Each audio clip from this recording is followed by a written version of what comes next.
Hey love, so if you are a mommy and you're wanting to do the 75 hard challenge, listen up, this video is for you. I give you some tools in order for you to be successful as a mother in the 75 hard challenge. If you are not ready to stretch yourself spiritually, mentally, physically, this may not be the time for you. It's great to have the goal to get there, but right now in the moment, if this is not what you're willing to do, that's okay. It's because you're seeing everybody on social media doing it, just because you see me doing it on social media, does not mean that this is the time for you to step into that new season. The first thing that you're gonna do as a mother in order for you to be successful in the 75 hard challenge is to plan. I know that's super easy, but we're gonna plan ahead.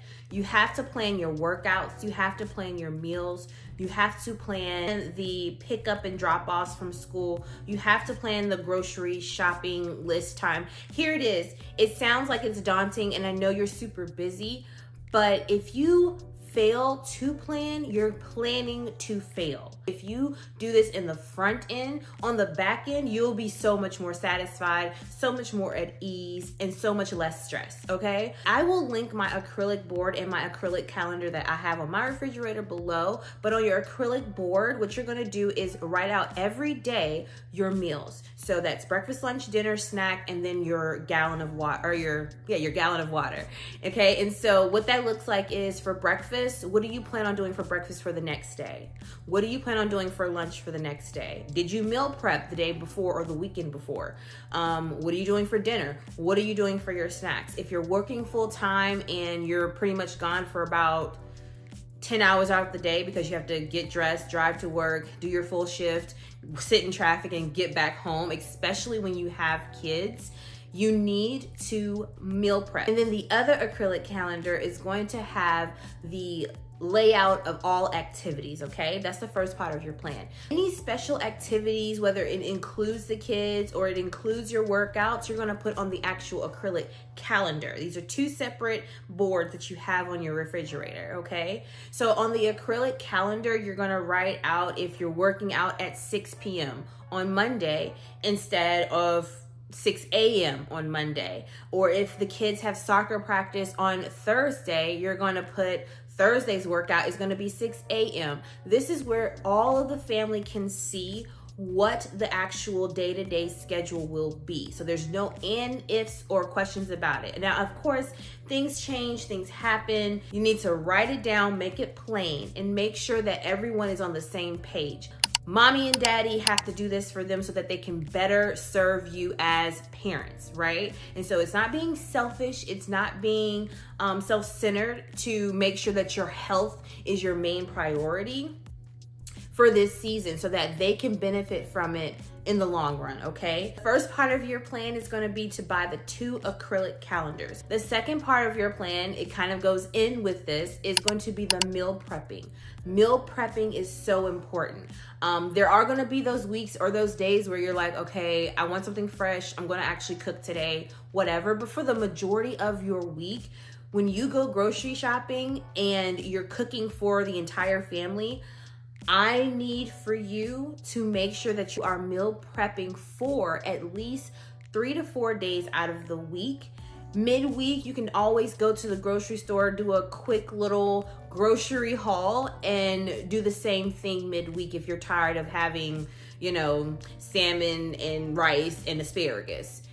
You need to make sure that you are planning your meal. And sometimes the kids are not gonna want the fish and rice and broccoli, you know what I mean? They're not gonna want that. But for the most part, they need to be eating, you need to be incorporating them into those meals. Even if you have to add some pizzazz to their particular dish, you need to make sure that you're not overextending yourself during this time and you are literally cooking for everyone involved and they are all incorporated in this new lifestyle change. It's gonna be an adjustment, okay?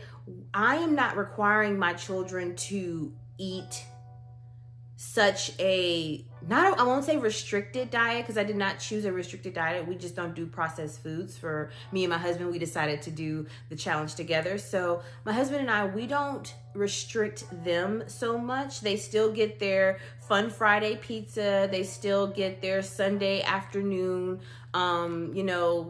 cheat meal, I guess you could say. But for the most part, Monday through Thursday, they're pretty much eating the same thing that we're eating. Now, if they want ranch on their salad, they can do that. If they want ranch with their chicken nuggets, chicken stuff that we fix for them, they can have that. So we're not restricting them to that extent, but for the most part, we're eating the exact same thing. But here it is. With the meals, I want you to get creative. I want you to buy a cookbook, or look up, there's plenty of cookbooks that are free online in PDF version. Print it out and put it in the kitchen, and you and your kids can make it a fun, creative experience for yourself. For example, my kids love the enchiladas that I fix. Now, these enchiladas are, they're on a superfood type of pita bread. They're ground turkey with minimal seasoning. I think there's like 4 seasonings that I use. And the cheese is like low-fat cheese and pico de gallo and all of that. We don't do the sour cream, and instead, if you want the sour cream, you get some plain Greek yogurt and plop it on there. So there's a way to incorporate the healthy lifestyle without your children missing out and starving and wanting more food. I've also incorporated like a fun way just to kind of eat your fruits and some veggies. If you want to eat a snack, before you eat your snack, you're gonna have to have some celery. Dip it in some ranch, dip it in some peanut butter. So we're just trying to be conscious of the fact that these are still children, they're still growing, they still can enjoy their childhood foods, but we need to incorporate a way for it to be not only fun and healthy, but keeps them satisfied, if that makes sense. So that's that on the meal prepping. Just make sure that you're meal prepping on Sundays or midweek, which is like Wednesday, Thursday for us. And incorporate the babies into this. They don't have to be outsiders kind of looking in on what mommy or daddy is doing, okay? So that's what I'll say about that. Number 3 is going to be cycle syncing, okay? I'll link the app that I use for cycle syncing down below. At first I was like, I don't know, this sound a little demonic. I don't know. No shade. It's just, I don't know. But I looked into the app, and what it is that once you put in like your information as far as like your last cycle and, you know, the experiences that you felt with the cycle, what you ate, it's such a breath of fresh air. See physically data and science to back up why I was so moody 2 weeks before my cycle came. Why am I so bloated a week after my cycle? Really just kind of breaks down what you should be eating in order for you not to be bloated during this time. How much protein you need to be taking in the week before, because you may feel a little moody, and so you need to settle X, Y, and Z for it to balance out your hormones. It really delves that deep into what's going on with your body. It's a refreshing thing to see that you're not crazy. You're not going insane here. It helps you realize what you need, what you're doing, and then what you need to do to fix it. So cycle syncing has been a game changer, okay? Okay, so number 4 is going to be, make sure you're putting a pinch of little salt, Himalayan salt in your water, or just like a little squirt of like electrolytes. As women, it's important for us to make sure that we're putting the good stuff back into our bodies and that we're not overdoing it. Your workout plan. You have to work out 2 times a day during this challenge and beyond for your lifestyle, right? So I will say this. It is important for you to communicate with your spouse, your partner, or even just your kids about the plan in action. The plan in action is on certain days, mommy has to do indoor workouts, and I'm going to go to the actual gym for these indoor workouts. And here it is. If you don't want to do the gym, if you don't have anyone to watch your small children, you can do it at home. Just pop on a YouTube video. I think one of my favorite YouTube fitness girls, her name is Grow with Glow, I believe. Super good, super bubbly. She gets me, so it's like I resonate with what she got going on. She's a mom. She's, you know, doing the entrepreneur thing. She does YouTube. So I resonate with her. So if I'm not able to make it to the gym personally, I will turn on that YouTube video of Grow with Glow and go at it. Or Netflix, if you have a Netflix, if you're wanting something more professional, more than YouTube, then you can go to Netflix, and Nike has a partnership with Netflix, and you can just do one of those videos that are there. I think it's Nike Yoga, there's Nike Pilates, Nike Body Pump, like there's different videos that you can choose from. So that's the indoor, and just communicate, hey, from this time frame, 45 minutes of a time frame, I'm blocking out for just working out inside. So whatever that looks like for you, definitely plan it out, definitely put it on the acrylic calendar, and make sure that everyone is on the same page. Okay, and for your outdoor workout, this can be in the garage, outside, be walking around your neighborhood, taking a jog. What I do sometimes, I'll take my kids with me to go work out outside. And when I say workout, it'll be like a quick jog or a walk, and then I'll let them go to play on the playground, and I'll walk around the playground. The thing that you're gonna do in order to be successful in the 75 Hard Challenge is to journal. I know you've heard this all over social media. I know we all tired of hearing about it, but at the end of the day, I need for you to find a prayer closet, find a prayer corner, find a prayer place for you to pray and journal. Afterwards, you can read your self-help book, because that's one of the requirements, but you need time to just breathe and to think about your goals, to think about where you want to be when this challenge is over, the person that you want to become when this challenge is over. It is just so important that while you are pouring into yourself, you understand in the psyche why you're doing this. You don't want to do this and then revert back to your habits that you had before just because you finished the challenge. This challenge is to kickstart your new lifestyle. Let me say that again. The 75 Hard Challenge is for you to kickstart your new lifestyle.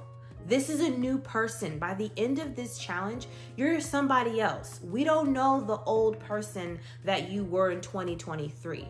We know that in 2024, you're standing on business, and it starts right now. And it cannot be for the kids. It cannot be for your spouse or for your parents or for your siblings or for your friends or for the gram.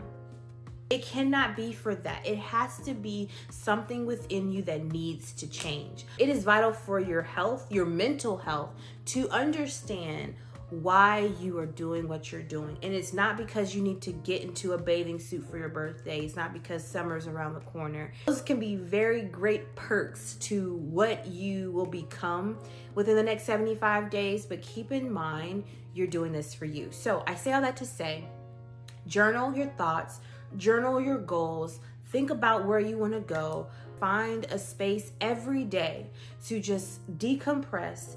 Think about what God wants you to do in this next season for quarter 2, quarter 3, quarter 4, for this entire year, really. Final thing I want to give you in order for you to be successful as a mommy in the 75 Hard Challenge is to join a community. Whether that is to get your family members on board and you make a group message and you encourage each other there, whether it's a social media community that you want to join of other mommies who are doing the 75 Hard Challenge. As humans, we can't do anything alone. Let's be real. Find a community of other women who are interested in doing the exact same thing as you. And it's not so much doing the challenge, but it's really who want to become a better version of themselves. It's so important for you to have those people to pull on when it gets a little dark and tough, right? We can do this. If I can do it and you can do it, you can inspire other people to do it, and we can all become the healthiest, betterest versions of ourselves. Mommies, those are my tips and tricks for you to become the best version of yourself during the 75 Hard Challenge, as well as balancing out being a awesome mommy. Thank you so much for joining me, love. I'll see you next week.